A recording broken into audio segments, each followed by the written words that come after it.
Hello friends, नमस्कार. मी भारत बापू Savalwade, Latthe education society संचलित Sangli high school Sangli या ठिकाणी मी सध्या विज्ञान शिक्षक म्हणून कार्यरत आहे.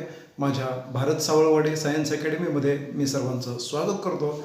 आणि मित्रांनो, आज आपण इयत्ता 10वी विज्ञान आणि तंत्रज्ञान भाग 1 यामधील प्रकरण क्रमांक 5 उष्णता म्हणजे चॅप्टर नंबर 5 हीट यामधील ड्यू पॉईंट अँड ह्युमिडिटी या संदर्भानं चर्चा करणार आहोत.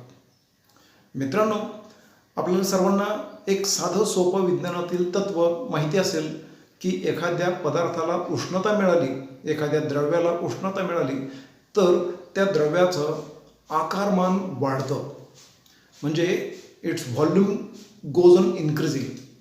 When heat is removed from any object then the object constricts. हा नियम जर आपल्याला पक्का आठवत असेल तर आता इथं आपण जी चर्चा करणार आहोत ते समजणं आपल्याला खूप सोपं जाणार आहे. पाहूयात आपण. About 71% surface of earth is covered with water. संपूर्ण आपली पृथ्वी जी आहे ह्या पृथ्वीच्या पृष्ठभागावर एकूण 71% इतकं पाणी आहे. म्हणजे पृष्ठभागाचं जर क्षेत्रफळ काढलं तर त्या पृष्ठभागाच्या क्षेत्रफळाच्या दृष्टीनं 71% पृष्ठभाग पाण्याने व्यापलेला आहे. Due to constant evaporation of water, water vapor is always present in the atmosphere. या पाण्यावर सूर्यप्रकाश आणि वारा या सगळ्या गोष्टींचा परिणाम होऊन त्याची वाफ होत असते आणि या पाण्याची वाफ भरपूर मोठ्या प्रमाणामध्ये वातावरणामध्ये मिसळत असते.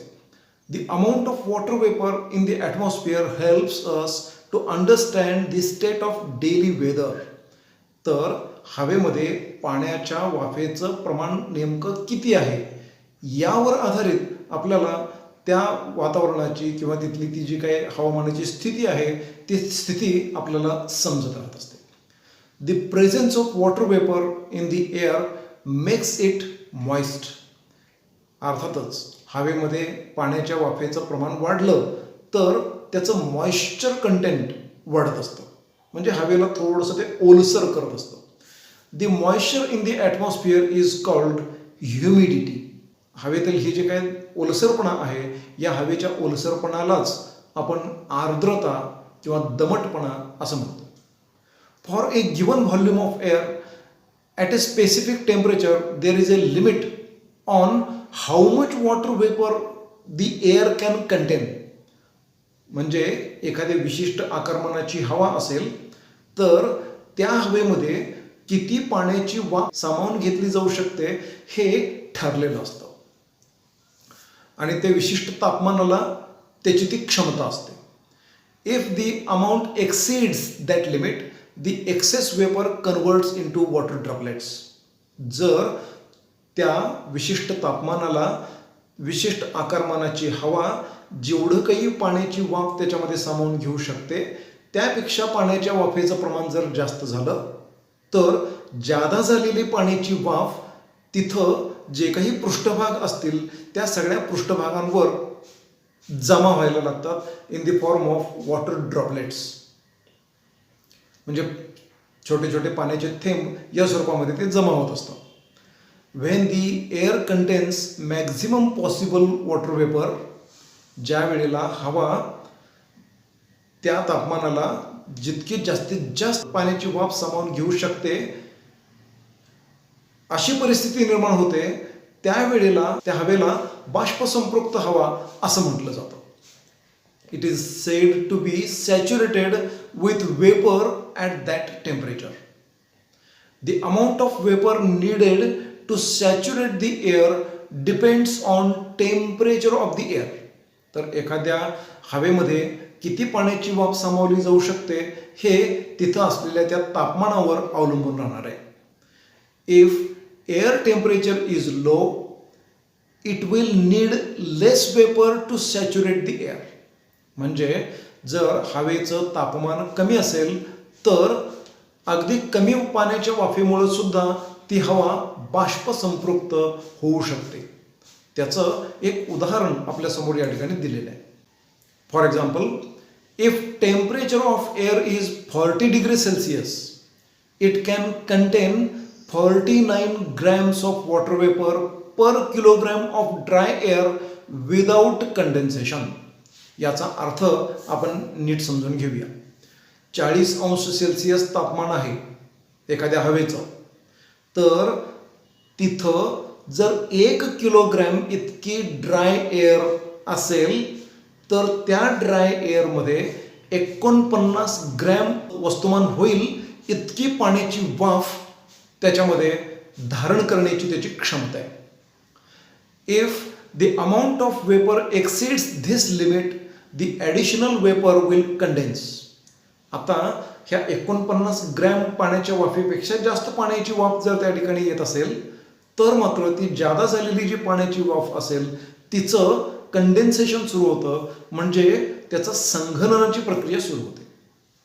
However, if the temperature of air is 20 degrees Celsius, it can contain only 14.7 grams of water vapor per kilogram of dry air without condensing. हां, आता पुढं अशी परिस्थिती सांगितलेली आहे की तितकेच म्हणजे 1 किलोग्रॅम ड्राय एअर जर असेल आणि त्याचं तापमान जर 20 अंश सेल्सिअसपर्यंत कमी केलं असेल तर अशा हवेमध्ये मात्र फक्त 14.7 ग्रॅम इतकीच पाण्याची वाफ सामावली जाऊ शकते. म्हणजे इथं बाष्प सामावून घेण्याची क्षमता आता कमी झालेली आहे. तापमान कमी झालं की बाष्प सामावून घेण्याची क्षमता कमी होणार. If the vapour contained in air is less than the maximum limit, आणि अर्थात यावेळेला संघनन होणार नाही आहे, म्हणजे सॅच्युरेशन या स्टेजला येणार आहे. If the vapor contained in air is less than the maximum limit, then the air is said to be unsaturated.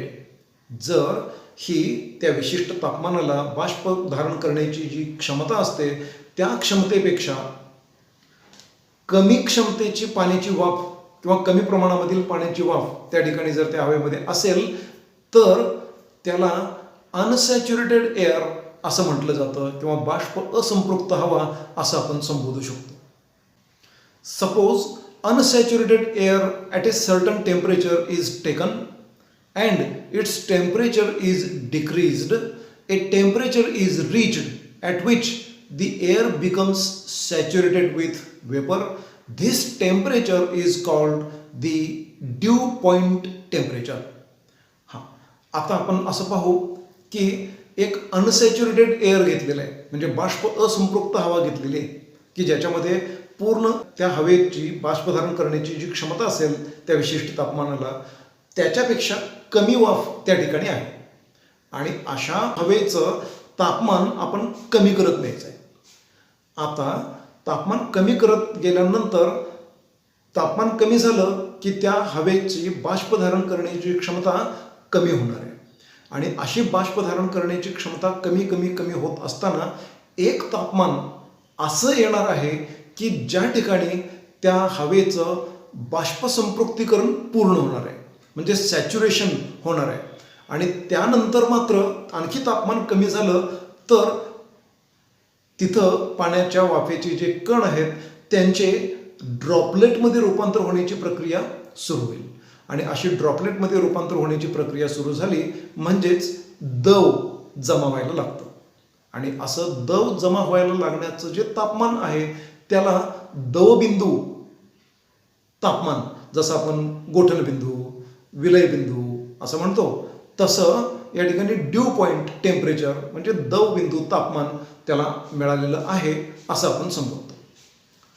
The vapor content in the air is measured using a physical quantity called absolute humidity.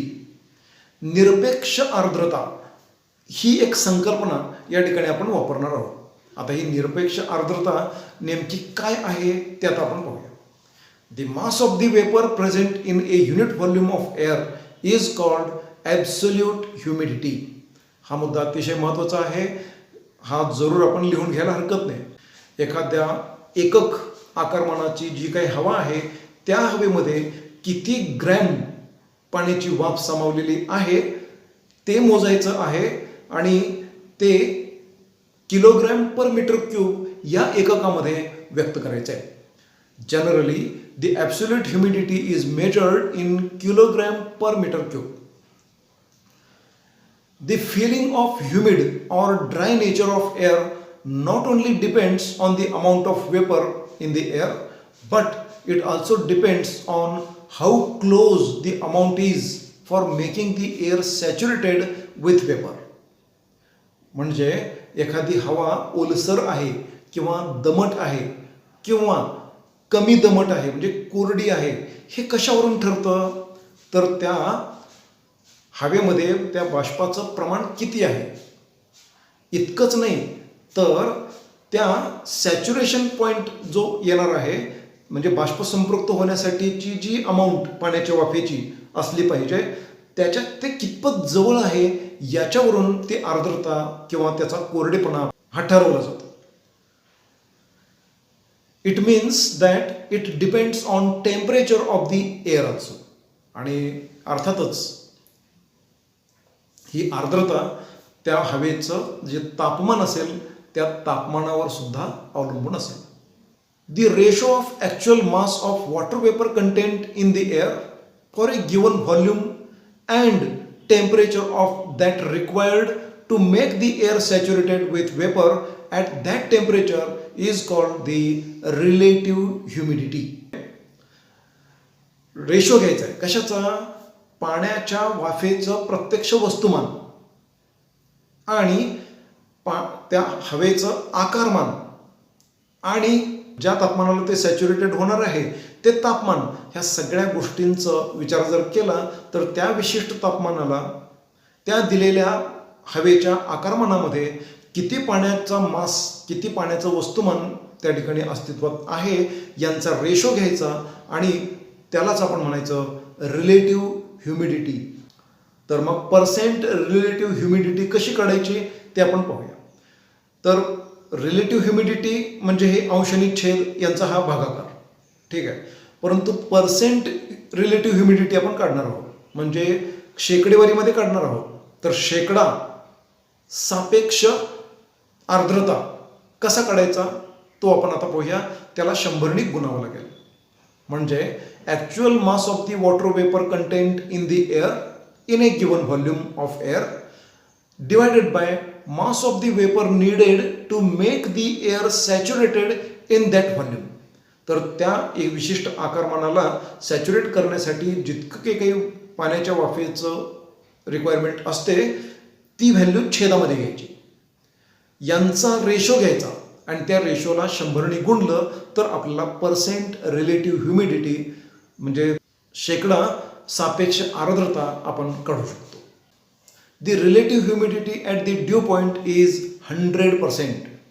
म्हणजे दवबिंदू तापमान ज्या वेळेला एखाद्या हवेच्या बाबतीमध्ये असतं त्यावेळेला तिथं सापेक्ष आर्द्रता 100% असते. If the relative humidity is more than 60% we feel that the air is humid. ज्या वेळेला 60% जास्त हवा बाष्पसंपृक्त असते त्यावेळेला ती हवा आपल्याला दमट जाणवते किंवा त्याची आर्द्रता आपल्याला चटकन जाणवते. If the relative humidity is less than 60% we feel that the air is dry. ज्या वेळेला ही सापेक्ष आर्द्रता 60% कमी असते त्यावेळेला आपल्याला हवा कोरडी जाणवते. During winter season you may have observed a white trail at the back of a flying plane in a clear sky. थंडीच्या दिवसामध्ये एखादं आकाशामध्ये उडणारं विमान जर जात असेल तर त्याच्या मागच्या बाजूला एक व्हाईट ट्रेल, पांढरा पट्टा आपल्याला दिसत असतो. As the plane flies the vapour released by the aeroplane engine condenses and forms clouds. त्या विमानामध्ये जे इंधन असतं त्या इंधनामधील जो हायड्रोजन जळत असतो तो हायड्रोजन जळाला तर त्याच्यामधून बाहेर पडणारी पाण्याची जी वाफ असते ती वाफ त्या थंड तापमानाला कंडेन्स होते आणि तिथं छोट्या प्रमाणामध्ये क्लाउड्स तयार होतात. त्या क्लाउड्सचा पट्टा त्या ठिकाणी आपल्याला पाहायला मिळतो. If the surrounding air is having more relative humidity it takes a long time for the white trail found by the condensation of the vapour to disappear. जर रिलेटिव्ह ह्युमिडिटी खूप जास्त असेल, मोर रिलेटिव्ह ह्युमिडिटी असेल, जास्त आर्द्रता जर त्या ठिकाणी असेल, तर ती कंडेन्स झालेली जी पाण्याची वाफ असेल, त्याचा जो ट्रेल असेल, तो नाहीसा व्हायला बराच वेळ लागतो. If relative humidity of the surrounding air is less, either the size of the white trail may be small or if may not even get formed. जर रिलेटिव्ह ह्युमिडिटी बरीचशी कमी असेल तर बऱ्याच वेळेला व्हाईट ट्रेलचा आकार खूप छोटा दिसतो किंवा बऱ्याच वेळेला अशा प्रकारची व्हाईट ट्रेल निर्माणच होत नाही. आता मित्रांनो, आपल्यासाठी ट्राय धिस म्हणून एक ॲक्टिव्हिटी सुचवलेली आहे आणि ती ॲक्टिव्हिटी काय सांगते ते आपण पहा आणि आपण छोटासा प्रयोगसुद्धा तो आपण करून पाहूया. Take a bottle of cold water out of the refrigerator and keep it outside for a while. Observe the outer surface of the bottle. त्या बॉटलच्या बाह्य पृष्ठभागावर काय घडतं त्याचं आपण निरीक्षण करा. मित्रांनो, आता मी या ठिकाणी माझ्या या फ्रीजमध्ये ठेवलेलं पाण्याची जी बॉटल आहे, ही बॉटल बाहेर काढतो आहे आणि या बॉटलमध्ये आता काय घडतं ते आता आपण प्रयोगशाळेमध्ये जाऊन पाहूया. तर आता मित्रांनो, मगाशी आपण जी बॉटल फ्रीजमधून बाहेर काढली ती तेव्हा क्लिअर होती, परंतु आता मात्र त्याच्या बाह्य पृष्ठभागावर पाण्याची वाफ जमलेली आहे असं आपल्याला लक्षात येईल. आपण या ठिकाणी बोट फिरवल्यानंतर काय घडतं ते जरूर पहा. माझा हात या ठिकाणी ओलसर आपल्याला लक्षात येत असेल तर अशा पद्धतीनं पाण्याची हे ड्रॉपलेट थेंब त्याच्या बाह्य पृष्ठभागावर जमा होताना आपल्याला दिसत आहेत. आता मित्रांनो, आपल्याला या छोट्याशा कृतीवरून लक्षात आलंच असेल काय घडतं. बॉटल पाहिली का नीट आपण पहा. Drops of water can be observed on the outer surface of the bottle. त्या बॉटलच्या बाहेरच्या पृष्ठभागावर छोटे छोटे पाण्याचे थेंब जमा होत आहेत असं दिसतं. In the same way, if we observe the leaves of plants or grass on window glass of a vehicle in the early morning, we see water droplets collected on the surface.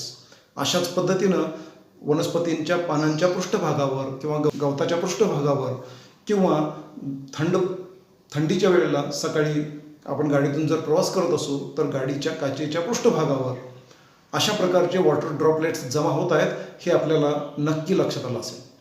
त्याचं कारण काय आहे तर हवेमध्ये असलेली जी पाण्याची वाफ आहे ती पाण्याची वाफ त्या थंड वातावरणामुळं, थंड तापमानामुळं त्यांनी सॅच्युरेशन पूर्ण केलेलं आहे आणि हे सॅच्युरेशन पूर्ण झाल्यानंतर जास्त झालेली पाण्याची वाफ त्या थंड पृष्ठभागावर कंडेन्स होते, त्याचं संघनन होतं. Through these two observations we sense the presence of water vapour in the atmosphere. आणि या दोन गोष्टींच्यावरून आपण हवेमध्ये पाण्याची वाफ आहे हे दाखवून देऊ शकतो. When air cools due to decrease in temperature it becomes saturated with water vapour. ज्या वेळेला हवा थंड होते त्यावेळेला ती बाष्प संपृक्त होत जाते. As a result the excess water vapor gets converted into tiny droplets. The dew point temperature is decided by the amount of vapor in the air. तर ड्यू पॉइंट टेम्परेचर कशावरून ठरतं तर त्या हवेमध्ये किती बाष्पाचं प्रमाण आहे त्याच्यावर ठरतं. मित्रांनो, माझं हे मार्गदर्शन जर आपल्याला आवडलं असेल तर जरूर लाईक करा. उपयुक्त वाटलं असेल तर इतरांच्यासाठी जरूर शेअर करा आणि माझं चॅनल जरूर सबस्क्राईब करा. Stay connected. धन्यवाद.